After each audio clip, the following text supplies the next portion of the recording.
Hello guys! For today's video, tuturuan ko naman kayo on how to draw quadrilaterals with given side and angle measures. Okay, simulan na natin. So, draw the following quadrilaterals using the following conditions. So, yung first condition natin, a rectangle with sides equal to 5 cm and 8 cm. So, unang-una natin gagawin, aalamin natin yung definition ng rectangle. Ano ba yung rectangle, no? So, yung rectangle, ang definition niya is opposite sides are equal and parallel to each other. So, paano nga ba yun? Okay, drawing natin. Una, parallel to each other. Okay? So, drawing muna tayo dito ng one side niya. And, opposite niya is parallel sa kanya. So, same direction sila ng pupuntahan. Ayan. And, equal silang dalawa. Okay? And sunod, yung isa pa, kasi ang rectangle is four-sided. Ayan. So, meron na tayong rectangle na ang definition is opposite sides are equal to each other and parallel to one another. Okay. So, ngayon, as sinasabi sa first condition natin, a rectangle with sides equal to 5 cm and 8 cm. Okay. Unahin na natin tong 5 cm. So basically, para maging realistic tayo, examine natin yung rectangle natin. Yung 5 cm, mas maliit siya sa 8 cm. Ibig sabihin, mas maiksi siya. So, sa side natin, yung maiksi dyan yung 5 cm. So this one, ayan, yan yung 5 cm natin. Okay. And by definition of a rectangle, opposite side are equal. So, ito, ang opposite side niya ay ito. So, equal silang dalawa. So, ibig sabihin ito, 5 cm din siya. So, ayan, meron na tayong one side na 5 cm. And lastly, other side daw is 8 cm. So, itong natitira natin, this is 8 cm. And by definition ng rectangle, opposite side niya, which is etong side na to, 8 cm din to. Ayan. So as you can see, naglagay ako ng markings natin. For 5 cm, meron tayong one line dun sa segment niya. For 8 cm, meron tayong 2 lines. Okay? Yan yung marking na madalas nyong makikita sa mga polygon or sa mga shapes or figures na ma-encounter natin along these topics, no? Kasi ang ini-indicate niyan is kapag ang side na yon meron silang same number nung lines. As you can see, ito, may one line yung 5 cm. It means lang na yung side na yon ay equal to one another. Okay? Kasi baka ma-encounter nyo, baka hindi nyo lang din mapansin or kung mapansin nyo, magtaka kayo, anong ibig sabihin nun? So yun yung ibig sabihin nun. Kumbaga, markings yung tawag sa kanya. Para mas ma-identify natin na, oh, etong side na to at etong side na to, pareha sila ng ng length, okay, or ng measurement. Okay, maliwanag ba yun? Okay, dumako naman tayo sa ating second condition. A square with a side equal to 20 cm. So first, alamin ulit natin ano ba ang definition ng square. Okay, ang definition ng square, basically, ang sinasabi dito sa square ay all sides are equal. Ibig sabihin, ang square is a four-sided polygon. Apat yung side niya. And by definition, yung apat na side na yon, pare-parehas lang sila ng measurement or ng length. Okay, drawing natin.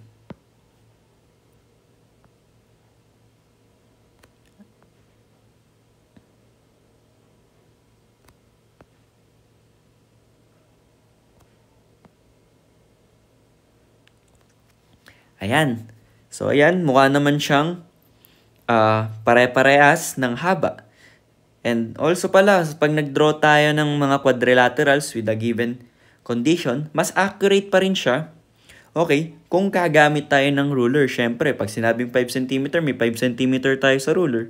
Pag 8 cm, may 8 cm tayo sa ruler. Okay, mas accurate pa rin yun. Dito, sa tinuturo ko, this is just an estimate, okay? Para maituro ko sa inyo kung paano natin ita-transform yung given condition ng mga quadrilateral into figure with akma or accurate na measurement na sinasabi sa condition para masatisfy natin yung condition. Okay, maliwanag yun? Okay, balik tayo sa ating second condition. So ayan na, naka-drawing na tayo ng square. Ang next nating isa-satisfy, side equal to 20 cm. So as I said earlier, ang definition ng square, all sides are equal. And ngayon, para hindi na tayo marami pang sulat-sulat ng 20 cm, yung tinuro ko kaninang markings, gagamitin natin. So definition ng square, this side is equals to this side, also equal to this side, and also equal to this side. So ayan, nasatisfy na natin na all sides of a square are equal. So by that, lalagay na lang tayo dito sa isang side ng 20 cm. Ayan, so may markings naman tayo, ini-indicate na lahat ng side na yan ay equal to each other. Lahat yan 20 cm. Okay, maliwanag ba yun?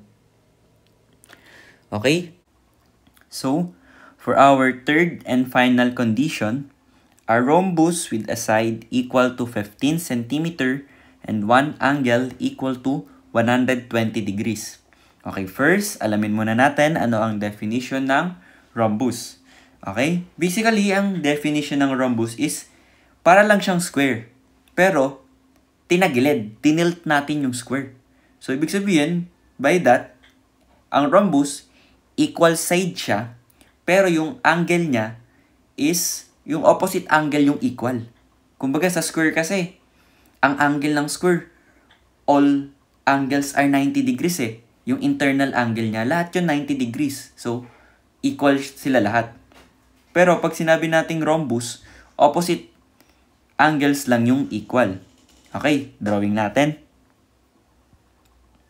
So, slanted siya na square.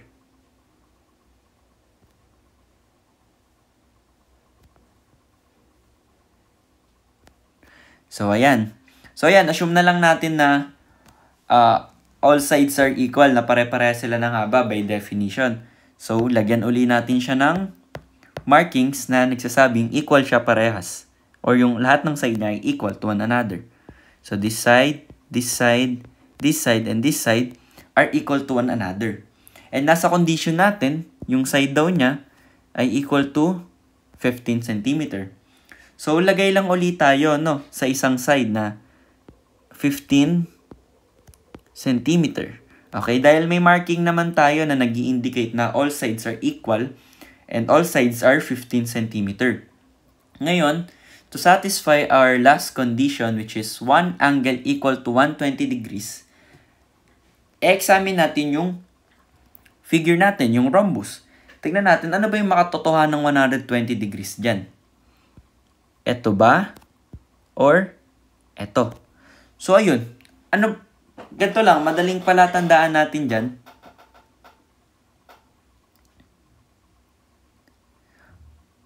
So, madaling palatandaan natin dyan is 120 degrees. Ano ba ang 120 degrees? 120 degrees is obtuse.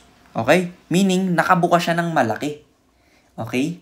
So, ngayon, titingnan lang natin between these two na minarkahan ko, alin dyan yung mas malaki yung buka. So, basically, ito yung mas malaki yung buka. As you can see, ito maliit lang buka na ito eh. Okay? So, by that,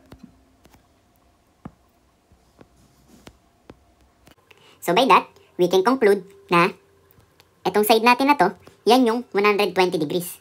Okay, label na natin. 120 degrees. So, ayan, nasatisfy na natin yung lahat ng condition. Therefore, ito na yung ating final figure. Okay, maliwanag ba yun? So, doon na nagtatapos ang ating lesson for today. No? Naway, meron kayong natutunan sa ating video na tinalakay. At kung meron naman kayong katanungan, kindly comment down lang sa ating chat box and sasagutin natin siya sa mga susunod na araw upang mas maintindihan nyo yung lesson natin. Okay, yun lamang at salamat sa panonood.